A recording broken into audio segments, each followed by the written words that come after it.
Good morning and welcome back to it, the Now Morning Show, where after all that talk about heavy governance and all of that, we are talking art. And I'm happy to be joined by Katherine Broadbridge and Aimee Bartholomew, two of our featured artists for this week. So ladies, good morning and welcome. Good morning. Morning. A pleasure to have you on because you are both part of the Art Rebels exhibition. And while we will get into the art itself, we were talking a little bit before as to what it means to be an art rebel, since your story is almost polarized. Katherine, you have always been in the art world. Yes. Well, Aimee, you've returned in a way. So Yeah. let's start with you, Katherine, a little bit, telling me a little bit as to your story, as to how early did you really realize this was where I was going to be? So I can't even remember when we started painting or drawing, to be honest. Wow. My mother was an art teacher at Holy Name, I think when she was quite young. And I guess we were always just guided towards drawing, you know, being a healthy outlay for a child. You know, what do you do? I remember going to, she was teaching at Teachers Training College, and I must have been like 5 or 4. So I would be there with her, you know, working mom. And I would just be on the other blackboard drawing. So, you know, entertaining, I guess, the class. But, you know, we were drawing from very, very young. And I was always surrounded by artists because that was what my father was an architect. My mother was into history and literature and linguistics. So It's just, it was just a natural way for me to go. And both my parents painted. Right. So it was like a family thing. Fair. Now, Aimee, you mentioned, in terms of your bio at least, that it was something you did when you realized you had an empty nest, so to speak. Yes. And as much as Katherine talks about being an outlet, I imagine it would have been for you as well. Yes, correct.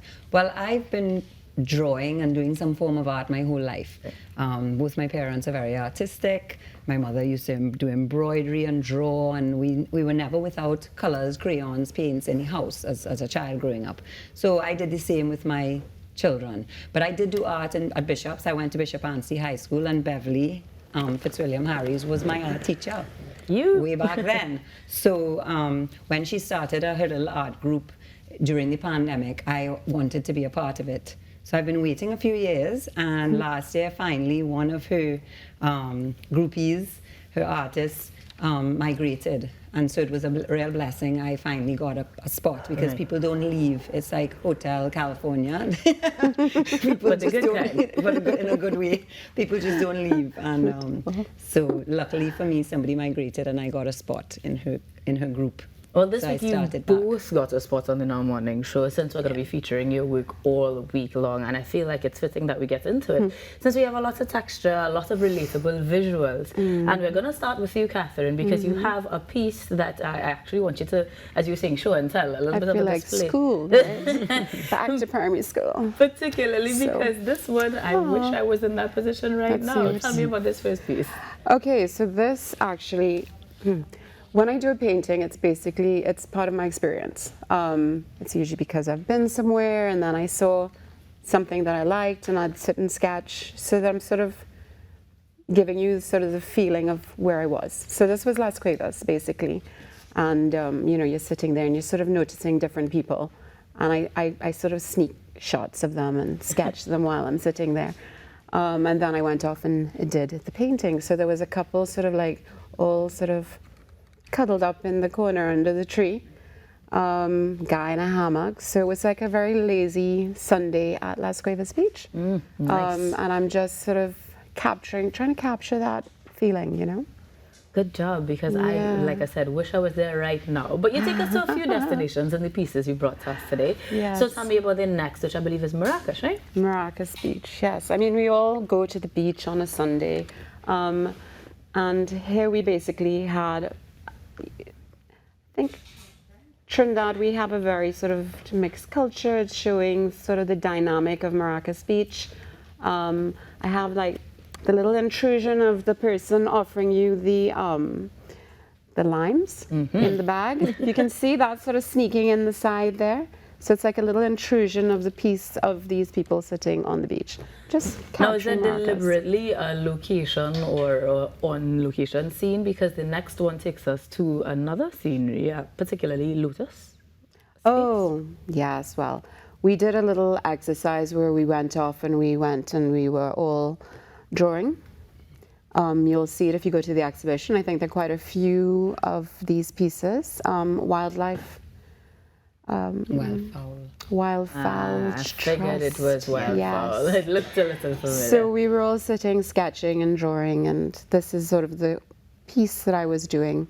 And there was a gentleman who cleans the pond. Yeah, so So he he made it into pulls- the shot. He pulls the lilies. Well, I sort of sketched him quickly. He was the first thing on the canvas, actually, because as usual, as an artist, you get your phone and it says, you're full, it's full, Memory's no more full. data left. So I quickly sketched it on the canvas, and he was obviously very hot day, and he took a lily and he put it over his head to cool down. So I sort of just tried to capture that, but it really was the trees and, the peace, the lotus flowers. Finally, we have a little bit more of a up-tempo and more energetic piece, if I may say so myself, for the culture. Oh, the culture. This one was Yes. another scene that you were in? Yeah, well, my daughter more than me this year. The teenagers always take over. So this is basically our bacchanal, our Trinidad and Tobago bacchanal. This is carnival, hearts, basically. Lots of Carib logos, lots going on, lots of getting down. So just Getting trying to down. capture the whole feeling of carnival. Absolutely, Yeah. seeing it and feeling the revelry. But Aimee, we're going to go into your pieces and your work, because when you talked about the fact that you would have done this, yes, as a continuation of that new part of life, there are many familiar scenes in your pieces.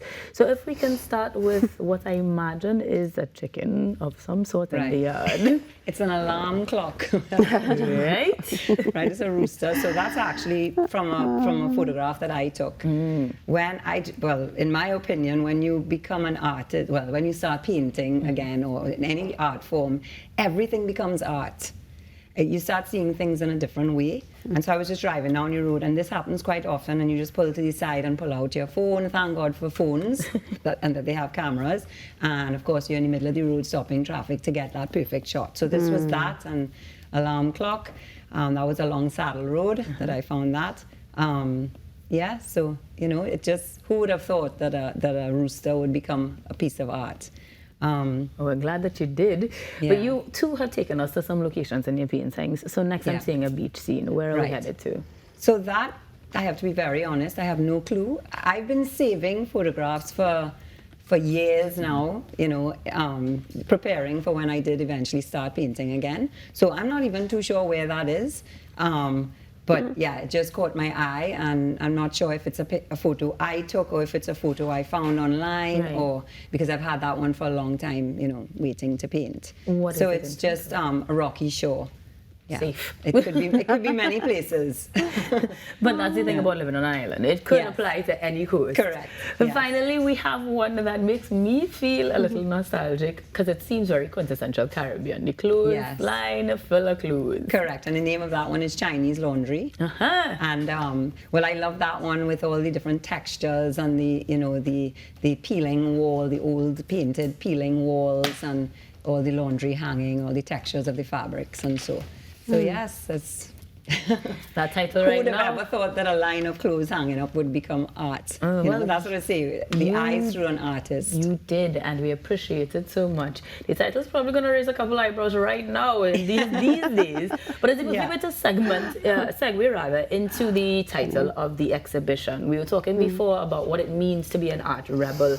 As it runs from the 25th to the 30th of June, you guys can get the chance to see both Aimee and Katherine, as well as other artists that Yes, we there are featured. 20 of us in all. Quite a few. And do you think at all it had anything to actually do with being in any way rebellious? How do you define being an art rebel? If you Well, will? to me, I just think it's about we say we have an art class, but it's really an art group, and it's sort of like a support group because it's like a sanctuary, like our safe space, you know. It's therapeutic. We leave there feeling as though we've gotten rid of a load, you know. And our art teacher, Beverly, who we call Flossie, she just sort of is our guide, Right. but she really encourages us to develop our own style. So that, in a way, is like being a rebel. So you're not following any particular particular strict guideline. We just develop into our own. And so that's what I see that rebel as being. Katherine, you agree? Yes, I would say so.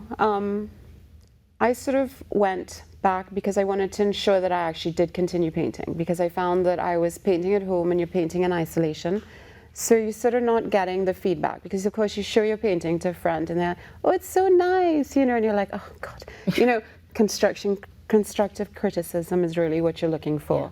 And sort of Beverly basically helps us with that. She's like, okay, balance out the light, So she's giving you the pointers to allow you to feel as if the painting is complete. Because also you can overpaint, so you sort of need to have a second opinion of like, yeah, you're good, you can stop now, And that's where she allows us to ladies, flourish. We truly appreciate the extent to which you've stopped, so to speak, so that we have these pieces on set with us all week. It has been an absolute delight to know the backstories of all of them as we'll continue to bring art to you here on the Now Morning Show. Thanks, of course, in collaboration to the Art Society of Trinidad and Tobago. But for now, we'll take a break and come back with more types of other art that you can join us for here on the Now. We'll be back after these messages.